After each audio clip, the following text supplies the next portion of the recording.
The Battle of Endor was supposed to be the night the darkness broke. The Emperor died. Vader died. The second Death Star came apart in flames above the forest moon. Across the galaxy, people celebrated like history itself had finally taken a breath. The Rebel Alliance had won. The Empire had lost its master. And everyone assumed the rest would be easy. But empires do not die just because the tyrant at the top finally falls.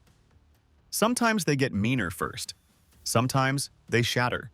And sometimes, if the right people grab the wheel at the right moment, they become something colder and harder to kill than what came before. In this version of the story, Palpatine still dies at Endor. The difference is what happens next. Let's begin. The moment the news spread, the Empire started coming apart exactly the way Palpatine had always expected it would. Admirals stopped trusting one another. Moffs locked down their sectors. Officers who had spent years obeying orders with perfect discipline suddenly realized there was no Sith Lord left to punish hesitation. On Coruscant, Amedda found himself surrounded by ceremony, titles, and absolutely no real power. The man who had stood beside the throne for decades was now hiding inside the palace while the capital shook with riots, sabotage, and revenge. And buried inside all that chaos was the final joke Palpatine had left for everyone who served him, Operation Cinder. The Emperor had never built an empire meant to outlive him. He built a weapon.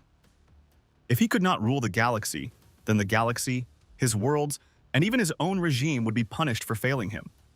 That was the logic behind the climate strikes, the burn orders, the destruction of loyal and disloyal worlds alike. It was not a strategy. It was spite, dressed up as doctrine. Gallius Rax understood that better than anyone. He was not trying to save the Empire. He was trying to finish Palpatine's design for it. Gather the surviving fleet. Draw the New Republic into one last cataclysm at Jakku. Let both sides bleed. Let the old order burn. Then leave the ashes behind for whatever came next in the unknown regions. Most of the officers under him did not know that. They thought Jakku was a last stand. They thought they were going there to win. Rey Sloane was one of the first people to realize something was wrong. Not all at once. Not with one dramatic revelation. It came in pieces. Orders that made no tactical sense. Ship deployments that exposed Imperial assets instead of preserving them.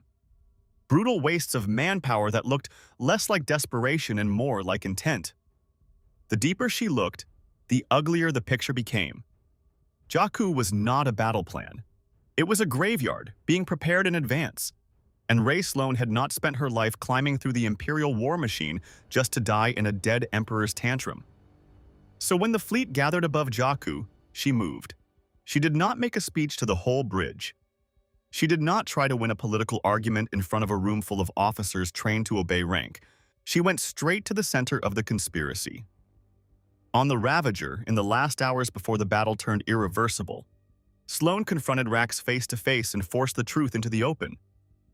He gave her the same poisonous answer he had given everyone else in his own way. The Empire had already failed Palpatine. Its destruction was not a tragedy. It was the point. That was the moment the future split. In one path, Rax's design holds. In this one, Sloane kills him. Not for revenge, not for ambition, for command. Rax dies on Jakku exactly as he should have died, as the man who mistook collapse for loyalty. But this time, the officers around him do not continue carrying out his funeral orders. Sloane seals the command deck, overrides the standing directives, and sends one message across the surviving fleet. The battle is no longer about dying correctly. It is about surviving at all. That single decision changes everything. Because the New Republic arrives over Jakku, expecting to finish a broken enemy. What it finds instead is an Imperial remnant that is no longer being steered towards suicide.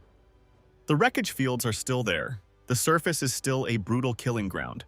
The Ravager still looms above the planet like a blade made of iron and shadow. But the fleet disposition is different now. Defensive lines are tighter. Fighter screens are disciplined. Reserve wings are held back instead of thrown away. Captains who thought they had been ordered to die suddenly realize they have been given permission to win. The opening hours are chaos. Admiral Akbar drives hard. Exactly the way a commander should when he believes the enemy is near collapse. New Republic forces push into the Imperial formation with confidence, and for a while it works. But then the Remnant does something nobody expected from the Empire after Endor. It adapts. Sloane does not fight like Palpatine. There is no theatrical cruelty in her battle plan, no obsession with proving dominance, no belief that terror alone can substitute for discipline. She cuts loose the dead weight, keeps her lines coherent, and uses the graveyard around Jakku as a weapon. Starfighters are funneled into fire pockets. Capital ships are baited into bad angles. Fresh bomber wings hit overextended New Republic ships only after the first assault wave has already committed. By the time Akbar understands that this is not a cleanup operation, the battle has become something much worse. A test of endurance. A contest over which government can afford to lose more ships in the year after Endor. And that is where the New Republic is weaker than it realizes. It has heroes, it has legitimacy, it has momentum. But what it does not yet have is the stomach for a grinding war against an enemy that refuses to die on schedule. The battle over Jakku becomes longer, uglier, and more expensive than anyone planned for. The Remnant does not destroy the New Republic outright. It does something more dangerous.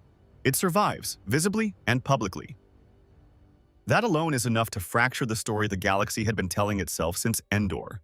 Ray Sloane understands that immediately. Hours after the worst of the fighting ends, with the surface of Jakku littered in steel and flame and half the galaxy waiting to hear who won, she broadcasts a message.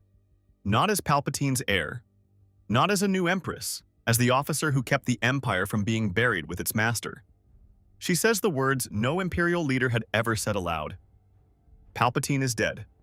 His rule died with him, and the officers who remain will not burn the galaxy for a ghost. It is not mercy. It is not repentance. It is a colder offer than that. Stability, continuity, administration, protection for worlds that no longer trust endless revolution, endless raids, endless uncertainty. The old empire ruled through fear and spectacle. Sloane offers something leaner, a state that can function without a dark lord sitting in the center of it. The message lands harder than any super laser. Because the New Republic's biggest problem after Endor is not lack of courage. It is that peace is harder to build than rebellion. The Senate revives, capitals rotate, treaties are drafted. Military power is reduced because people are tired, frightened, and desperate to prove they are not becoming the old regime again. Leia sees the danger in that. She warns that Imperial remnants are still out there, still organized, still ambitious. But to much of the Senate, her warnings sound like the language of a war that is already supposed to be over. That is the opening Sloane needs.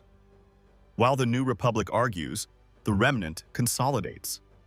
World by world, sector by sector, Sloane rebuilds around the parts of Imperial rule that ordinary people hate least and need most. Patrol lanes, courts, payroll, convoy protection, dock security, supply discipline. She does not try to revive the Empire's mythology. She strips it down to the machinery that keeps trade moving and pirates scared. Warlords who cling to the old brutality are crushed or absorbed. Officers who still think loyalty means worshipping Palpatine's memory are removed. Cinder ends wherever she can end it. The point is not to look kind. The point is to look durable. Brendol Hux becomes indispensable in that phase. Where Sloane provides command, Hux provides structure. Training academies are rebuilt, officer standards harden, chain of command is reassembled from the ruins. The surviving remnant stops acting like a panicked collection of holdouts and starts behaving like the skeleton of a new state. He is not trying to resurrect the exact empire that died at Endor. He is trying to make sure the next version does not collapse the second one man falls. That instinct is deeply imperial and dangerously effective. And then Sloane makes the most important decision of the whole timeline. She cuts the dark side out of the project. No cult of Palpatine, no waiting for whispers from the unknown regions, no faith in hidden resurrection schemes or secret miracles. She understands the truth that men like Rax never did, and the Sith did not make the Empire immortal. They made it unstable. They made everything depend on one impossible figure. One throne, one will, one corpse at Endor, and the whole machine nearly devoured itself. Palpatine's deeper contingency, the immortality obsession, the hidden world beyond the charted galaxy, All of it is sealed away from the political core of what she is building. Exegol remains the Emperor's nightmare, not the foundation of her state. That is what makes the new regime harder to fight than the old one. It does not need a monster on a throne. It just needs enough worlds to decide that order, even imperial order, is better than uncertainty. Over the next few years, the map changes slowly, and that makes it worse. There is no single horror that rallies everyone at once. No Alderaan, no Death Star hanging in the sky like a confession. Frontier systems begin signing security compacts with Imperial governors because the convoy lanes are safer. Mid-rim worlds accept temporary fleet protection because piracy and raiding never fully stopped after the war. Corporate interests that hated Palpatine's chaos discover they can do business with Sloane's bureaucracy. The New Republic keeps expecting a dramatic return of the old Empire. Instead, it gets a patient rival that keeps making itself useful. Leia becomes one of the few people who sees the shape of the threat clearly. Luke is pulled toward the Force, toward old wounds and older shadows. Han goes where Han always goes, toward the places where smuggling routes, crime syndicates, and politics blur together. But Leia understands governments. She understands symbols. She understands what it means when frightened people begin using the word order with relief instead of resentment. She fights it in the Senate. She fights it in committee halls and negotiations and emergency sessions and private warnings that nobody wants to hear. But by then, the Remnant has already won the deeper argument. Not that it is good, that it works. 5 years after Jakku, there is no grand final battle to decide the galaxy. That is not how this version ends. It ends with attrition, border losses, exhausted budgets, frightened member worlds, and a republic that cannot convince enough people to keep paying for a forever war against an enemy that can now point to functioning ports, protected routes, and quiet sectors under its control. The treaty comes in a Senate chamber, under bright lights, with no music and no poetry to it. The New Republic does not die screaming. It dies negotiating. Sloane does not crown herself Empress. She knows better than that. Crowns invite comparison. Comparison invites memory. Memory invites rebellion. Instead, she takes a colder title, Counselor, first among a ruling council, head of a state that insists it is more rational than the one Palpatine built. Brendol Hux remains at the center of its institutional spine. Mas Amedda, useful at last because he is harmless, signs what he is told and fades into irrelevance. And the galaxy bends. That is what makes this timeline so dark. The Empire does not win by bringing Palpatine back. It wins by proving it no longer needs him. No Death Star, no Sith lightning over a throne room, no giant speech about unlimited power. Just an exhausted galaxy, a frightened Senate, and a remnant smart enough to stop acting like a cult and start acting like a government. Palpatine thought fear was the foundation of rule. He was wrong. Fear can conquer a galaxy, but order, or even the memory of order, can make people hand it back to you willingly. And in this timeline, Ray Sloane understands that before anyone else does. If this alternative timeline hit different, make sure to hit that like button and subscribe for more Star Wars stories that go to the darkest corners of the galaxy. May the Force be with you.